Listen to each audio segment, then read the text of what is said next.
Hello, my loves, and welcome back to another episode of Shots of Serenity podcast. I am your host, Jasmine St. John, and this is a beautiful space to land where we like to explore ways to welcome peace and love into our lives through mindfulness, soul care, and self-exploration. If this is your first time listening, hello, love. Thank you so much for joining us. If you are an OG listener, thank you for the continued support. Regardless, we like to start each episode off by asking, how are you genuinely doing? With the intentions to go beyond, I'm good, I'm okay, I'm chilling, right? Okay. February came and left.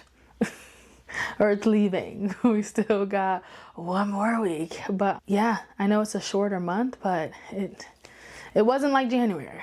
So I hope that February treated you all well. Happy Lunar New Year. Happy almost spring.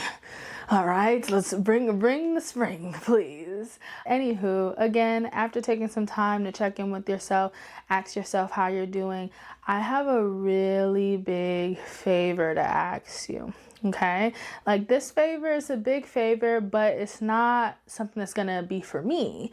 It's going to be something that's beneficial for you. So before you're like, I don't have space or time for the favors, listen. So I have been noticing that I have been intellectualizing a lot more than usual.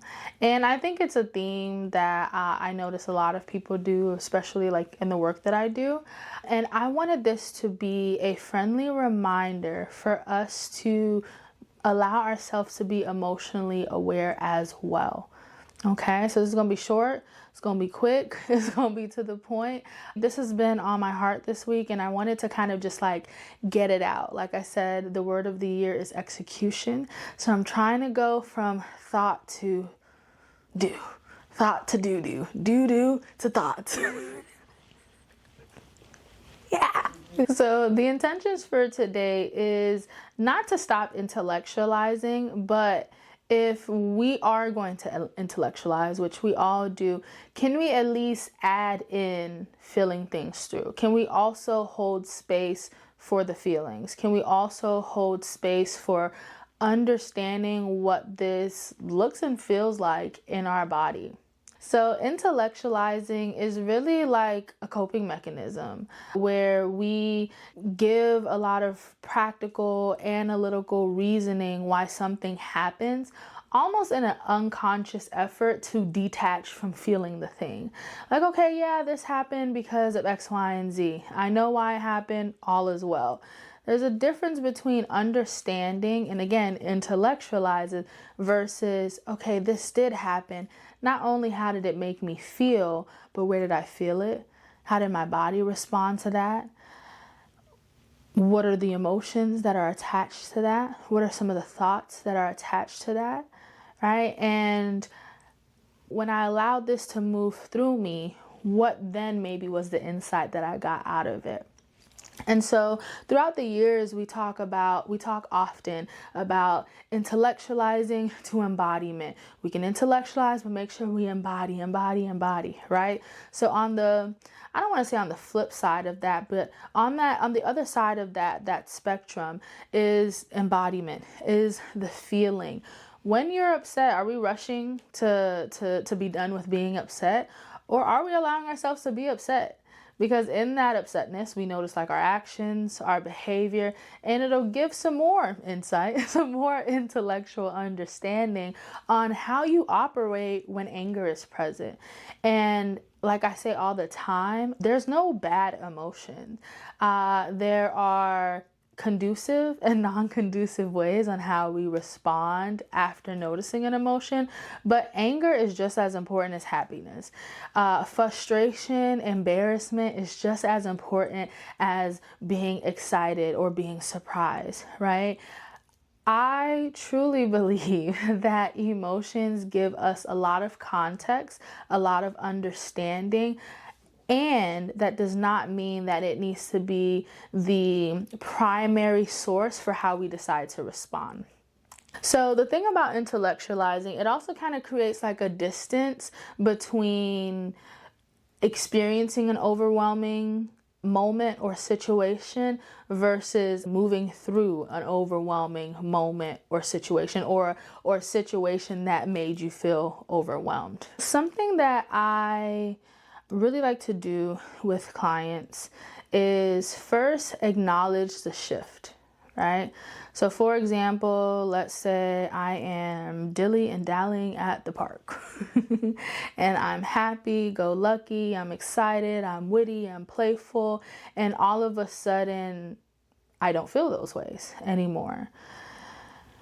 Can we notice that? Notice the moment that, or a few moments after that, we were again feeling happy, excited, and then there was a shift. So let's acknowledge it. Let's not ignore that there was a shift happen. So an example would be like, I'm feeling something, but I guess we'll still be at this park. Or I guess I'll continue my conversation. Or I guess I'll continue playing this game even though I don't really want to, right? So first things first, let's acknowledge the shift.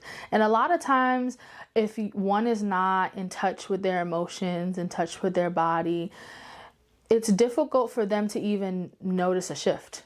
Like it just feels like, okay, this is my everyday. I go up, I go down. It is what it is. And that's okay. First start with noticing. And this could be the first step. Maybe it takes some time before you even move on to the next steps. And this is actually in I would like it to be in chronological order. After you get a practice with it, it doesn't necessarily have to be in chronological order. And so if you need this in a more practical way, maybe when the shift happens, you can connect with your body or even kind of pause like, oh, there it goes. So whether a physical connection or a verbal acknowledgement, a physical acknowledgement, like connecting with your body, whether it's like tapping. And if you're watching, using the same example, if you are at the park, maybe doing some tapping, like, okay, maybe it's a combination. Maybe you acknowledge, oh, there's a shift there. Or maybe it's, again, both. Oh, there's a shift there, and then there's tapping. Or simultaneously. There's no right or wrong way, but acknowledge it, whatever that looks and feels like for you. And again, play with this. You may not have the answer right now, and that's okay. We're not trying to perfect. We are being in practice. We are doing the embodiment, right? And so after we acknowledge and we give that signal to our mind and our body, at least consciously, because a lot of times our body is already signaling us, we're just not even knowing aware of it. So consciously acknowledging your body and acknowledging it, verbally. The second part is emotional identification.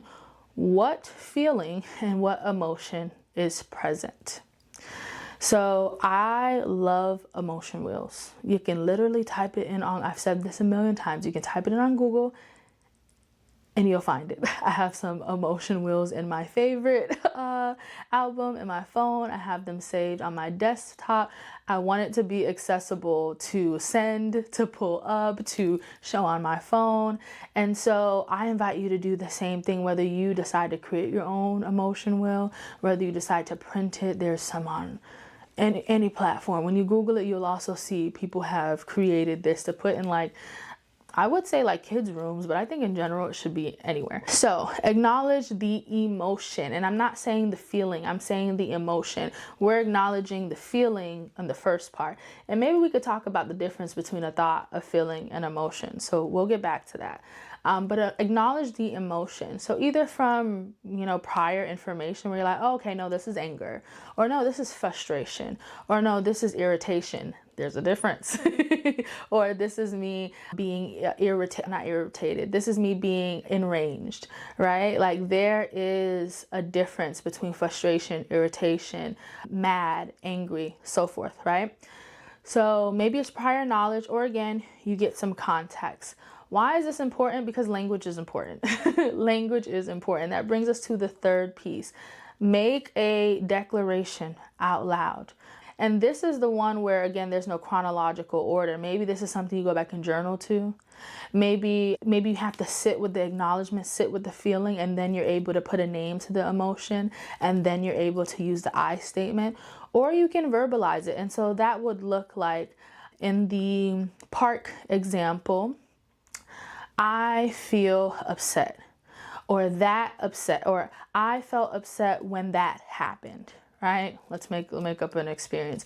I felt upset when Sally kicked me in the head with a ball.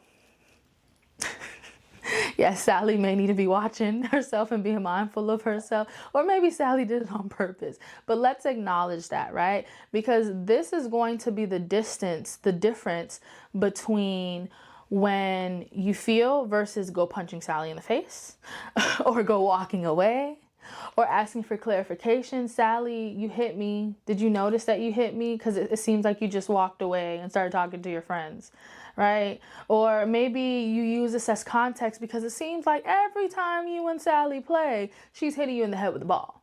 And so at this point, maybe a pattern is coming up, right? This is when the processing can happen. This is when the intellectualizing could happen, right? But first, we have to understand what it is.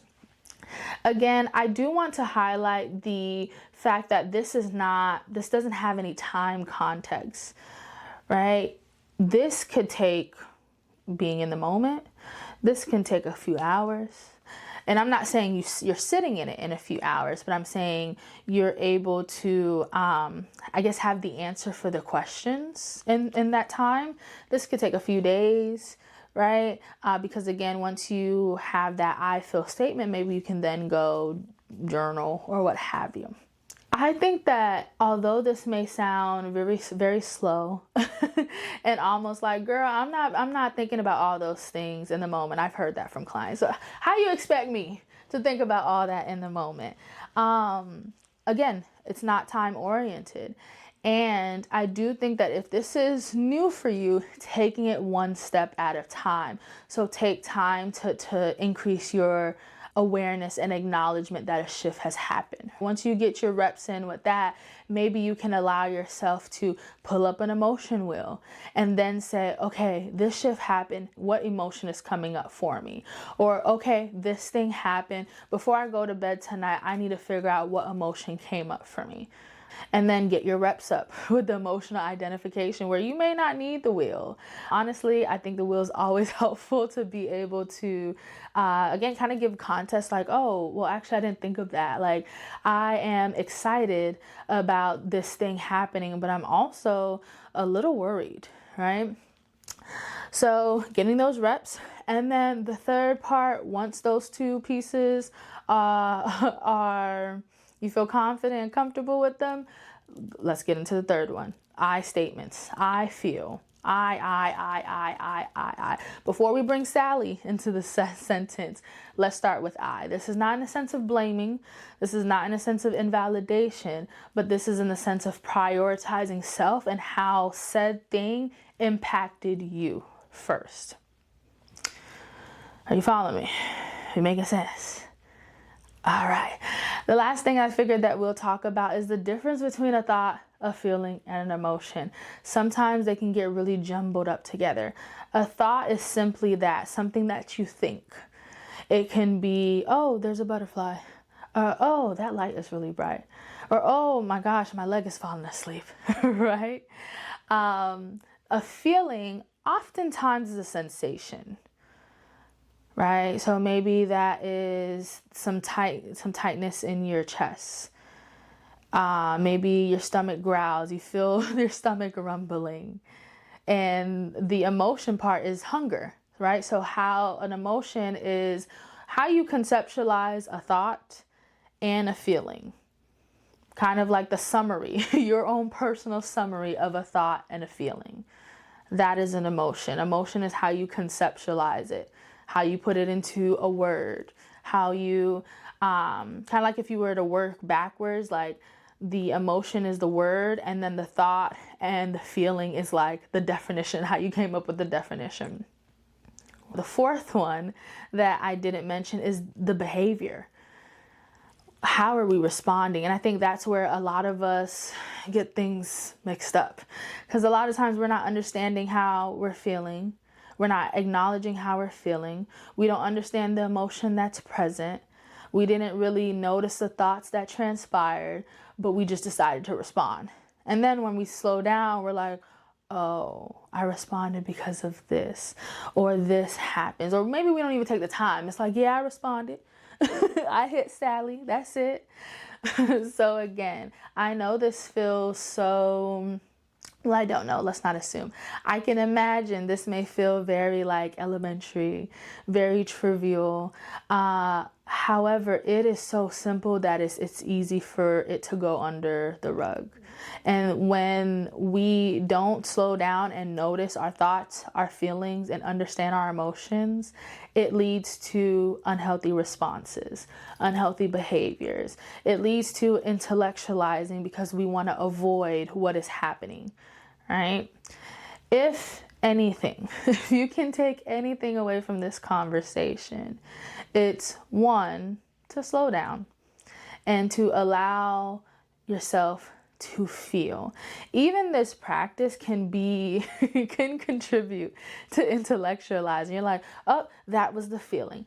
Oh, that was the emotion. Oh, this is how I feel. Move forward. No. we're talking about this so we can grasp this and so we can move through it. And that part isn't linear. Maybe we move through it. Maybe it takes a few days and weeks to feel. You feel down, you feel heavy. You're not really understanding what it is that you're feeling. You just feel heavy. And maybe you do hold some space to kind of unpack, to analyze, to process after you felt it and you gain some insight from it. Are we still here? All right. So like I said, I wanted this to be quick. I wanted this to be practical. This is not, like I say with everything, this is not a magic fix or a magic pill. This is an opportunity for us to really start back understanding our feelings. I know feelings could be kind of problematic for people, and we're in a space of like, let's hustle, let's just go, let's move. Like, don't worry about your feelings. Your feelings get you, have you sitting down. Your feelings ain't gonna get you money. Da, da, da, da. Your feelings matter because they're yours. It's a part of your experience, and it gives so much context. How we decide to move after them is where we need to take some agency and accountability and some intention with our choice. But baby steps before we even get there. Okay? Alrighty, loves. I hope that this episode was helpful. If it was, please save it so it's something that you can come back to and share it with someone that you feel like can benefit from it. I hope that the rest of February is very kind to you, and I'll see you guys next week. Bye-bye.